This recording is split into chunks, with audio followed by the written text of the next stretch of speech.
Hey everybody, Still in Old School is back with another video, and in this one he's telling you all about the old school thumper. So let's get into it. How's it going, everybody? I'm Still in Old School. Welcome to the Steel Shack.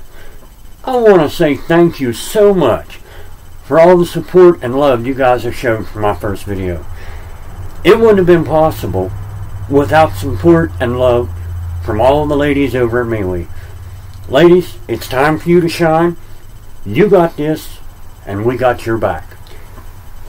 Okay, down to the subject at heart. Thumpers. Wow, so much to cover. A lot going on, but a pretty simple process. Excuse me. Last time we talked about how pot still is used for flavor. How do we get flavor out? We put flavor in. A thumper is used for proof. How do we get proof out? We put proof in. Everybody always asks first thing, what do you put in your thumper? High shots. And they're like, oh, okay.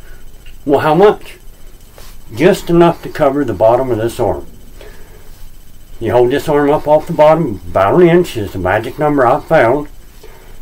The liquid you put in just needs to cover the bottom of that arm. Why? This is just another still. All you're doing in here is the same thing you're doing over there. You have a low gravity mash that's producing low gravity vapor with a lot of flavor. When we put high proof in here, what happens is, we all know proof strips flavor. You can't have high proof and wonderful flavor. It's just kind of not how it works. So, the goal of pot still is flavor. We want to keep that. But we need a little bit of proof to go with that. So when you put high proof liquor down here in the bottom of your thumper, just enough to cover the arm. And this thumper, it's a 10-gallon thumper, happens to be a half a gallon. That's going to vary. Now what happens is, when you heat this still up, low and slow. Oh, and by the way, we're going to cover what low and slow really means in the next one or two videos coming up, and how to run your still low and slow to get the best out of it. So, when you heat this still up slowly, and I want to talk about the reason we do that, I'm going to use an example that we all know, methanol. Methanol evaporates and leaves your still at roughly 145 Fahrenheit to 155 Fahrenheit. If you heat your still up really fast, and it takes 3 minutes to get from 145 to 155, that's only 3 minutes for all the methanol in your mash to escape and separate. If you heat your still up really slow, and it takes, say, 10 minutes to get from 145 to 155, that is plenty of time for the methanol to calmly and easily escape your mash. There's no methanol left in it. Everything else in the whole process works the same way off of heat ranges. The high proof comes off at a low heat range. Low proof comes off at a high heat range. So, when our still gets to roughly 180, 185 degrees, you'll notice I have no thermometers or anything because I don't need them. When it gets to about 180, 185 degrees, it starts producing the high proof alcohol out of the pot, which isn't very high because we have low gravity mash. It comes over here and it starts mixing in with everything down here and heating this liquid up. As it comes off of here and comes down in here, it dilutes this high proof. It starts cutting the proof while redistilling and giving us back our high proof out of here. Okay. As the still heats up, it heats up what's in here gradually, giving it time to redistill that. As it's doing that, the volume of liquid is growing more and more. So what's happening is, as you're stripping the proof out of this pot at the low temperatures, it's leaving all the flavor behind in this pot.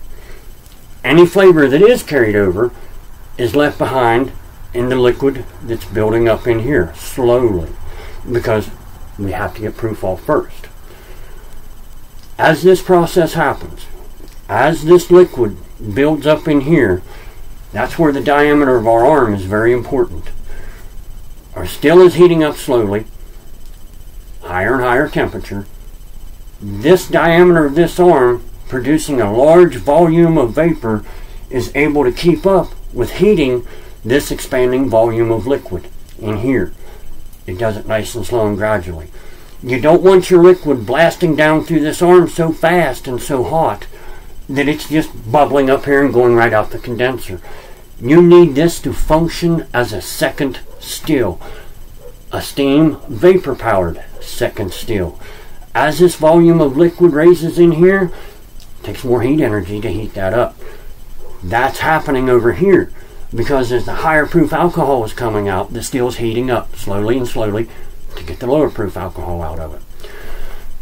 So now comes the flavor, okay? As the alcohol is leaving that, the flavor is getting concentrated into here. As more and more flavor comes over here, it's also getting concentrated in here. All your flavor is getting left behind in here in favor of the proof that's coming out. Now what happens is, here at some point towards the about 3/4 of the way through your run, there's so much flavor built up in there, concentrated. There's so much flavor concentrated in here and not enough proof. So they both have to start spitting out flavor at the higher proof. This is called the sweet spot in your rum. This is what produces the sweet water we use to temper with. Your still produces everything you need to proof your liquor down to where you need it. You just got to know how to coax it out of it. So basically, as that process over there gets lower and lower, this process over here gets higher and higher. As the heat over there gets higher and higher, to get the lower and lower proof alcohol out of there, it's providing the extra heat needed to redistill the volume, the growing volume in this thumper. When these two even each other out on proof and flavor, the only thing they have left to give is flavor. That's why you choose a pot still for flavor. They even themselves out. The only thing they have left to produce is flavor. This burst of flavor, again, is called the sweet water. It comes normally right after your midlands, your mids, your hearts. This is subjective to your taste, to your proof that you like to taste. And we're going to get into the cuts and how I make my cuts. And yes, I'm going to give you the ultra top secret old school corn mash recipe. Guaranteed not to fail. I'm going to show you how to make it your own recipe for a sour mash style recipe. I'm going to explain why bread yeast is our yeast of choice. I'm going to unlock all the secrets. So if you like what you see today, give me a thumbs up. Drop me something good in the comments barrel and mash in on that subscribe button. Until next time, keep it old school.